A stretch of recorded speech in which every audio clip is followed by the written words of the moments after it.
Na mtazamaji wa Sullivan TV pamoja na Dijuma TV, tumepata bahati ya kuonana na wakazi wa maeneo haya, maeneo ya Mwenda Pole B ambao wanaishi karibu na huu mto mdogo ambao unapitisha maji kupeleka bondeni. Atazungumzia kuhusu mto huu, lakini pia atazungumzia adha ya watoto ambao wanakuwa wanaogelea wakati wa mvua zikiwa zinanyesha. Mzee wangu kwema? Kwema. Mambo vipi? Salama kabisa. Kwa majina labda unaitwa nani? Kwa majina naitwa Alifi Abdalla Danda, nataka mtaa Mwenda Pole B. Mwenda Pole B.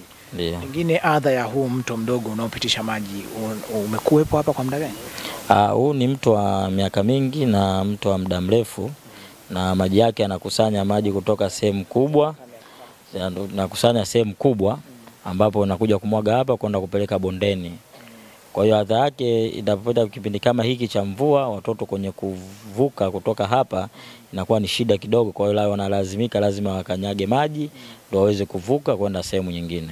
Tumeona lakini wakati tuko hapa tumeona vijana au watoto wadogo kabisa wakiwa wanafurahia mvua, lakini wakiwa wanaogelea kupitia huu mto, wanajiburuza, wanateleza na huu mto ukiwa unawabeba na maji yanawabeba. Nyinyi kama wazazi wa maeneo haya, pengine hili swala mshawahi kuliona? Ni swala ambalo liko nje ya uwezo wetu, kwa sababu ni watoto, hauwezi kuwazuia, lakini pindi unapowaona unawakataza, kwa sababu ni hatari kwa afya yao na hatari katika mazingira, kwa sababu maji hayana kituo. Maji yakikuchukua napeleka sehemu zao ambazo zinavyoenda kukusanyika hayo maji yote. Nini wito wako sasa labda kwa wazazi na walezi wa hao watoto wanaoishi hapa, wanaofanya huo mchezo wa kuweza kuchezea katika mto huu? Wito wangu, wazazi, kipindi cha mvua na hali kama hizi za mawingu ikianza, tuhakikishe watoto wetu tumewaweka katika mazingira ya nyumbani kwetu, wasiweze kutoka kipindi hadi mvua itapoweza kukata au kuisha kabisa.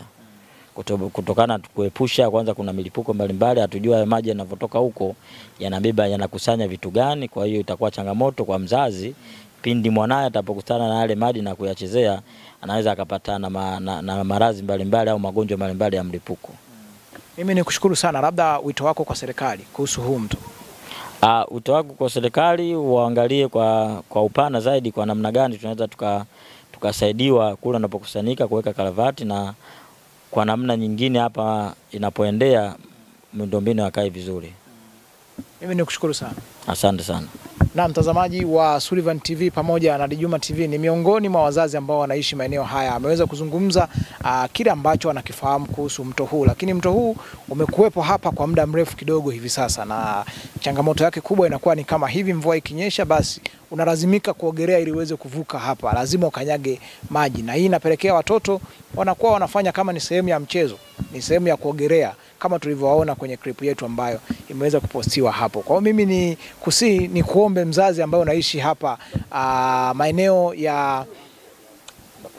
ya Mwenda Pole B, basi hakikisha mawingu kama alivyoshauri, hakikisha mawingu yanavyotanda, basi hakikisha watoto wako uko nao ndani, kwani ni jukumu lako mzazi kuweza kuhakikisha usalama wa mtoto wako. Mimi nikutakie siku njema, na sisi tumeripoti kutoka hapa Mwenda Pole B. Mimi naitwa Juma wa Sullivan TV na Dijuma TV. Asante.